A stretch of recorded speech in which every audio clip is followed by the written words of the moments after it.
Hey guys, welcome to episode 8 of Aeroland.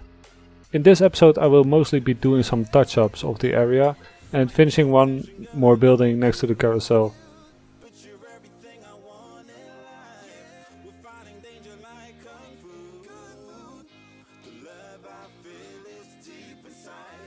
I decided to create a fence which surrounds the park so no one can intrude into the park, so to speak.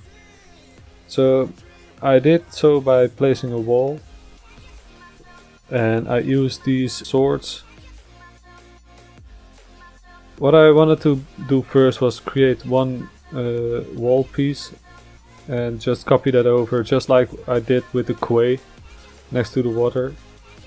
So at first I was looking which items to use, and these swords kind of look pretty cool. If you place them upside down, it just looked like these big flat iron bars. And I decided to use that, but I needed a horizontal bar as well to actually look like it's sturdy. So I used these railroad tracks to realize that effect. So here I'm copying over some of these fence pieces to fence off the park, and it's actually like the edge of the park. So I won't be fencing off the complete park in this episode. I'll just be expanding this bit by bit while I'm building the park. But I wanted the entrance to have a really finished look. So I placed a few fences and I decided that I wanted to have another horizontal bar at the bottom of these swords, because they were directly sticking out of the stone and I did not really like the look. So I wanted to have like this metal bar which the swords are attached to the vertical bars. It looks a lot better than when they are directly coming out of the stone. So I've placed a few of these fences and I was like, okay, I got the general idea there. So I decided to continue on this building. There's one annoying thing about this building, because it consists of two buildings like overlapping into each other. So I had to switch between the two building grids constantly to make sure I'm placing things in the right building. The idea was that this is going to be like the city hall, the town hall. It's like at the back of the city. It's at the waterfront, which will probably be an expensive place to have a building, and it's not really something which is on the main plaza, but it's a somewhat important building to the village. And because I'm not really finished with the village, I'm not really outside of the village just yet, because the quay is still part of the village, and I wanted to end like where I've built a pier with the restaurant. That should be like the end of the village, so up to there will be a few more houses. Yeah, so this will be the last strip of the village, so to speak.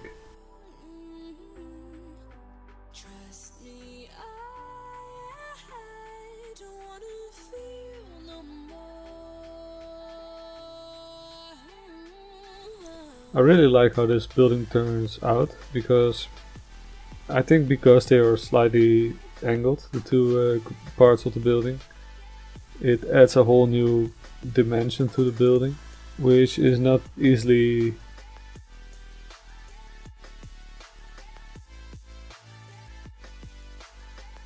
created when you're just using a single grid. So what I'm trying to do here is make a planter for in front of the building. I wanted to have this planter to have angled edges, so I decided to just use these pillars and beams to create one, and it ended up looking pretty nice.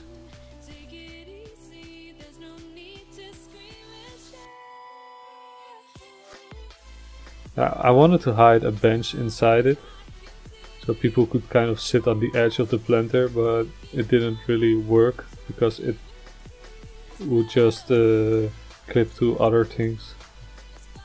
So I decided to just leave that out.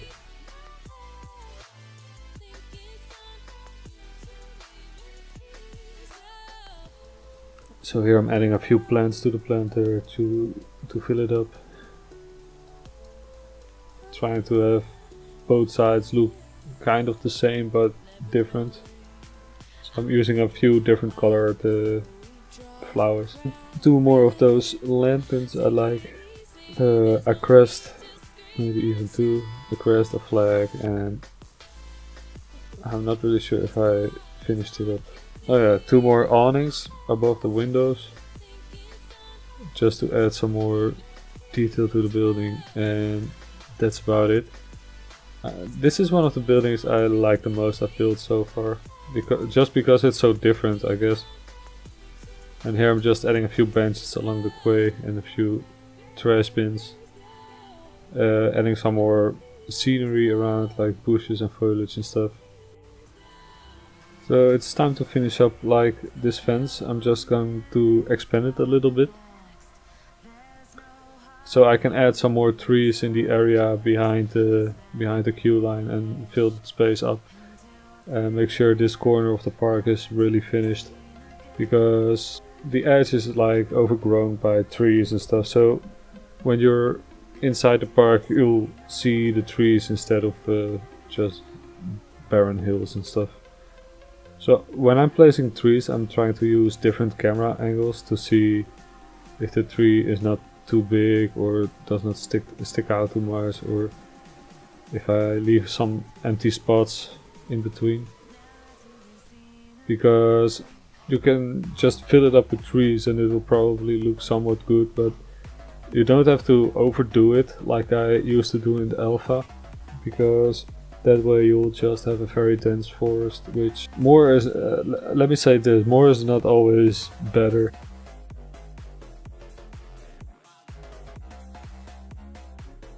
So here I'm just adding some lights to the queue line of the carousel, because yeah, it's a kiddie ride, and if you don't have any lights while waiting for the ride, it's dark and the kids will be scared and just some silly stuff. And there you saw me placing this tree stump under the ground and placed a lantern on top of it, like it's this small tree stump in front of the house, and the one who lives there just uses it as a table. And I wanted to have a spotlight on the pond as well, so it kind of lights up a bit. Placing a few lights inside the houses of the queue line. And I did not really pay much attention to the insides of these houses, as you can see. But it's not like I'm going to look inside all the time. So yeah, I wanted to have one more spotlight on the clock tower and not overdo it, but just so it pops out a little bit more. So yeah, that was it for this episode. I'm going to switch to the live commentary part and see you in a bit. Hello guys, welcome to the live part of this video. In this episode I have built this building, which is mainly like a city hall. I'm not sure why it's a city hall, but it's a big and different building than the others. So that's probably the reason, and it made me have a good reason to place a flag on it and stuff like that. I really like how this building is slightly bent and the big planters in front of the windows. I really like how it ended up in general. It's not too complicated, but it's looking pretty good. I've also added some more details to the carousel area. One important detail is the clock on the clock tower. I've added some lanterns all around the place and more trees and greenery and stuff. Let's go to the back real quick. In the back I've started working on this fence. It turned out pretty nice in my opinion. This is like the fence that will fence off the whole park, and the pointy spikes are so no one will climb over it, because they will cut their legs off, because they are swords. Anyway, what I meant to say was the vertical bars are made of swords and the horizontal bars are made of train wheel tracks, and they are kind of keeping the swords in place. I made 2 of them. I've also added some more trees to the backside of this part of the park. I didn't want to do too much because that will just decrease performance, and when you are standing on like eye level you won't notice that there are not that many trees behind the buildings anyway. I also added more trees behind the plaza, and I think it ended up pretty nice because it just adds a little bit more atmosphere to the whole area and it doesn't look so empty behind the buildings now. So let's have a quick peek at the nighttime. And as you can see, I've added lanterns all over the place, and I've added a spotlight on this roof which is pointed at the clock tower, so the tower pops out nicely when viewed from a distance. And if you compare it to the other tower over here, which is just a dark tower, and this one is lit up, it looks really good. So let's have a quick round around the cube to see if it's better than before. And as you can see, everything is lit up nicely now, so I wouldn't be afraid to go here with my little children. I don't think they will be getting kidnapped that fast now. Anyways guys, thanks for watching. If you enjoyed this video, please click the like button. You can always subscribe to my channel to stay up to date with my content. If you have any suggestions, you can leave it in the comments below. Thanks for watching. I hope to see you next time, and peace out.